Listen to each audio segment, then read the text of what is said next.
రాజీనామాలు చేసి ఎవరైతే వైసీపీకి పనిచేస్తారో వారే తమ వాలంటీర్లు అంటూ టెక్కలి వైసీపీ అభ్యర్థి దువ్వాడ శ్రీనివాస్ వివాదాస్పద వ్యాఖ్యలు చేశారు. ఎవరైతే వైసీపీ కండువా కప్పుకొని పనిచేస్తారో వాళ్ళే జూన్లో మళ్ళీ కొనసాగుతారు. రిజైన్ చేయని వాళ్ళు మనకి పనిచేయరని అర్థం. ఇప్పటి వరకు రాజీనామా చేయని వాలంటీర్లు తక్షణమే రాజీనామా చేయాలి. ఈ 10 రోజులు ప్రచారాన్ని ఉధృతం చేయాలి అని అల్టిమేటం ఇచ్చారు.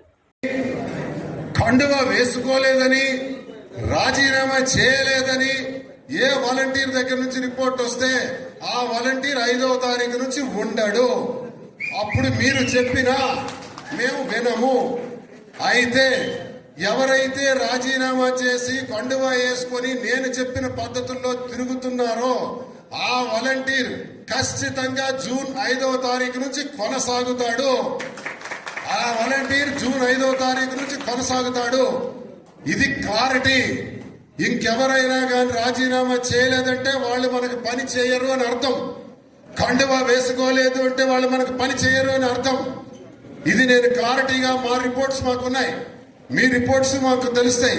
కాబట్టి అది ఎవరైతే రాజీనామా చేయలేదో వాళ్ళ మీద మేము కనీసం అంటే కనీసం దృష్టి పెట్టే ప్రసక్తే లేదని సందర్భంగా తెలియజేస్తున్నాను. అదొకటి మెయింటైన్ చేయాలి ఇమీడియట్ గా. ఈ రోజుకే ఇంకా బ్యాలెన్స్ వాలంటీర్లు ఎవరైతే ఉన్నారో ఈ రోజే రాజీనామా చేయండి. లేదా రేపు 3వ తారీఖు నాటికి ఇంకా ఏ వాలంటీర్ అయినా కానీ రాజీనామా చేయలేదని మాకు తెలిస్తే మాకు అక్కర్లేదా వాలంటీర్, వాళ్ళతో పని కూడా లేదు. ఇంకొకటి వస్తాడు, అదే ప్లేస్ లో మరొకటి వస్తాడు, పెట్టుకోండి.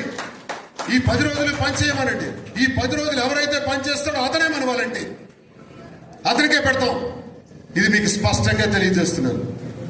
మీరు ప్రతి గడపకు కూడా వెళ్లి ప్రచారాన్ని ఉధృతం చేయాలని కోరుతున్నాను. అయిపోయింది, మన తిరుగులు అన్ని అయిపోయినాయి. ఇక్కడి నుంచి మీరు ఎక్కడ ప్రచారంలో కూడా తగ్గకూడదని తెలియజేస్తున్నాను. పోలింగ్ నాడు కూడా మళ్ళీ మనం సమావేశం ఇంత విస్తృతంగా పెట్టుకోవడానికి అవకాశం ఉండకపోవచ్చు. 13వ తారీఖు ఉదయం 7 గంటల కల్లా మనకి పోలింగ్ స్టార్ట్ అవుతుంది. 7 నుంచి 6 గంటల